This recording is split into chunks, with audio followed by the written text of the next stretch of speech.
दोस्तों, एक बार फिर से स्वागत है आप सभी का आपके अपने favourite English learning channel scholar English पर। मेरा नाम है दीपिका कुमावत और मैं इस चैनल पर वेरियस कॉम्पिटिटिव एग्जाम्स के लिए इंग्लिश सब्जेक्ट टीच करती हूँ। तो बेसिकली आज की इस वीडियो में हम डिस्कस करने जा रहे हैं द हिंदू एडिटोरियल का वोकैब एनालिसिस। आशा करती हूँ कि आप इन सेशंस के साथ रेगुलरली जुड़ रहे हैं और इनका बेनिफिट भी उठा रहे हैं, क्योंकि इन सेशंस का मकसद है आपके वोकैब पावर को और ज़्यादा इन्हांस करना।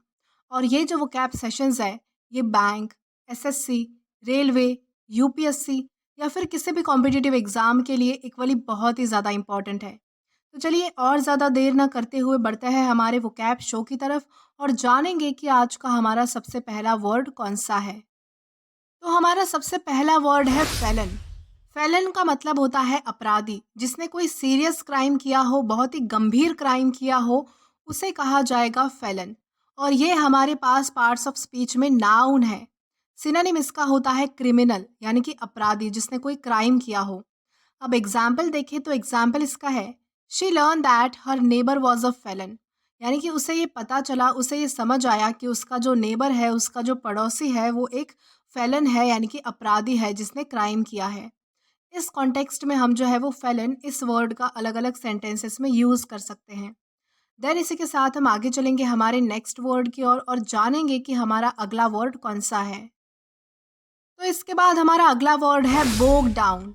बोग डाउन का मतलब होता है रुक जाना, किसी चीज़ की प्रगति रुक जाना, कोई काम जो है वो होते होते रुक जाना, उसे कहा जाएगा बोग डाउन। और ये एक फ्रेजल वर्ब है। सिनोनिम इसका होता है स्टॉप, यानी कि रुक जाना। For example, the construction was bog down due to bad weather. यानी कि खराब मौसम होने के कारण जो है वो कंस्ट्रक्शन जो है वो काम जो है वो रोकना पड़ा, यानी कि रुक गया।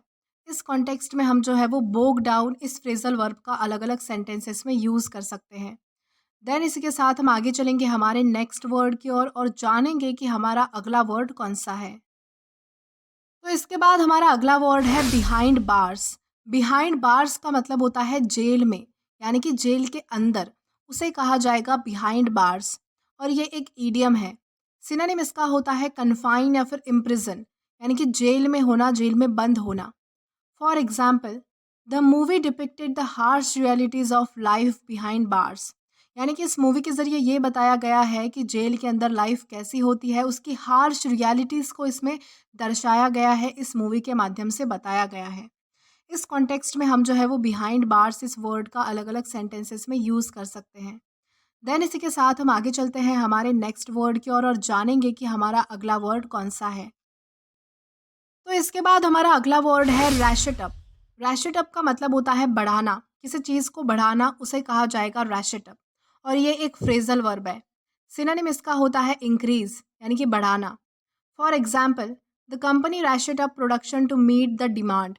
यानी कि कंपनी ने जो है वो लोगों की, कस्टमर की डिमांड पूरी करने के लिए जो है वो अपने प्रोडक्शन को बढ़ाया, यानी कि इंक्रीज किया। इस कॉन्टेक्स्ट में हम जो है वो रैशेट अप इस वर्ड का अलग अलग सेंटेंसेस में यूज़ कर सकते हैं।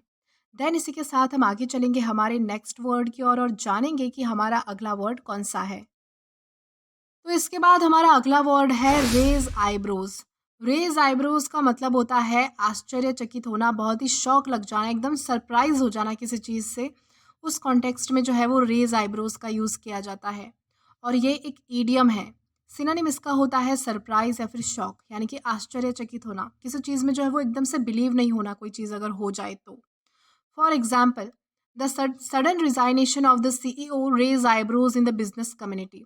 यानी कि जब सीईओ ने जो है वो एकदम से रिजाइनेशन और लेटर दे दिया, यानी कि उसने जब रिज़ाइन कर दिया अपनी पोस्ट से, तो ये चीज़ जो है वो बिज़नेस कम्युनिटी के लिए जो है वो बहुत ही ज़्यादा आश्चर्य वाली थी, यानी कि बहुत ही ज़्यादा सरप्राइजफुल थी, बहुत ही ज़्यादा शॉकिंग थी।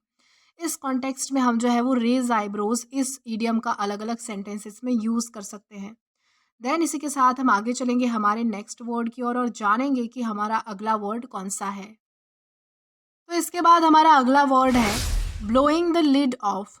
ब्लोइंग द लिड ऑफ का मतलब होता है राज खोलना, कोई छुपी हुई चीज़ जो है वो सबको बताना, उजागर करना, सबके सामने लाना कोई बात, उसे कहा जाएगा ब्लोइंग द लिड ऑफ। और ये एक ईडियम है। सिनोनिम इसका होता है एक्सपोज या फिर रिवील, यानी कि राज खोलना, सबके सामने लाना, कोई बात जो है वो सबको बता देना। For example, the new medical research could blow the lead of current theories of disease. यानी कि जो नई मेडिकल रिसर्च है उसके द्वारा जो है वो डिसीज़ के थेरीज जो है वो सबके सामने आ सकती है, उनका राज जो है वो खुल सकता है। वो जो चीज़ें छुपी हुई है वो सबको बताई जा सकती है। इस कॉन्टेक्स्ट में हम जो है वो ब्लोइंग द लिड ऑफ इस इडियम का अलग-अलग सेंटेंसेस में यूज़ कर सकते हैं। देन इसी के साथ हम आगे चलेंगे हमारे नेक्स्ट वर्ड की ओर और जानेंगे कि हमारा अगला वर्ड कौन-सा है। तो इसके बाद हमारा अगला वर्ड है बुक। बुक का मतलब होता है गिरफ्तार करना, किसी अपराध के लिए किसी को पकड़ना, किसी को जो है वो गिरफ्तार करना, उसको जो है वो बुक कहा जाएगा। और ये हमारे पास पार्ट्स ऑफ स्पीच में वर्ब है यानी कि क्रिया है। सिनोनिम इसका होता है चार्ज, यानी कि किसी को पकड़ना या फिर किसी पर जो है वो कोई अपराध का आरोप होना। For example the authorities book the suspect after a long investigation. यानी कि लंबी पूछताछ के बाद, एक इन्वेस्टिगेशन के बाद जो है वो अधिकारियों ने सस्पेक्ट को, यानी कि जिस पे उनको संदेह था, शक था, उस इंसान को जो है वो पकड़ लिया, गिरफ्तार कर लिया। इस कॉन्टेक्स्ट में हम जो है वो बुक इस वर्ड का अलग-अलग सेंटेंसेस में यूज़ कर सकते हैं। देन इसी के साथ हम आगे चलेंगे हमारे नेक्स्ट वर्ड की ओर और जानेंगे कि हमारा अगला वर्ड कौन-सा है। तो इसके बाद हमारा अगला वर्ड है queer the pitch. Queer the pitch का मतलब होता है योजना खराब करना, किसी की प्लानिंग को खराब करना या फिर खराब करने की प्लानिंग बनाना या फिर उस योजना को जो है वो खराब करने की कोशिश करना, उसे कहा जाएगा क्वेयर द पिच। और ये एक ईडियम है। सिनोनिम इसका होता है स्पॉइल, यानी कि खराब करना, बर्बाद करना। अब एग्जाम्पल देखें तो एग्जाम्पल इसका है the cancellation of flights queer the pitch for his holidays plans. यानी कि फ़्लाइट कैंसल होने की वजह से जो है वो उसके हॉलिडे के जो प्लान्स थे वो सारे बर्बाद हो गए, ख़राब हो गए। इस कॉन्टेक्स्ट में हम जो है वो क्लियर द पिच इस इडियम का अलग-अलग सेंटेंसेस में यूज़ कर सकते हैं। देन इसी के साथ हम आगे चलेंगे हमारे नेक्स्ट वर्ड की ओर और जानेंगे कि हमारा अगला वर्ड कौन-सा है। तो इसके बाद हमारा अगला वर्ड है बाय हुक और बाय क्रुक। बाय हुक और बाय क्रुक का मतलब होता है किसी भी तरह से, यानी कि किसी भी हालत में कोई काम करना, यानी कि वो काम होना ज़रूरी है, चाहे वो कैसे भी किया जाए। और ये एक ईडियम है।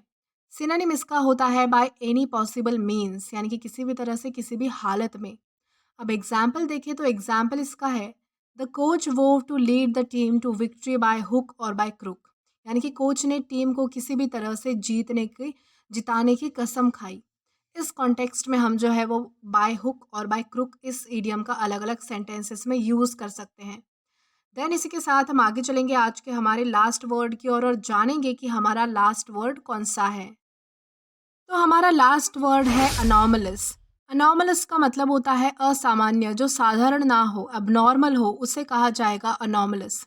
और ये हमारे पास पार्ट्स ऑफ स्पीच में एग्जेक्टिव है, यानी कि विशेषण है।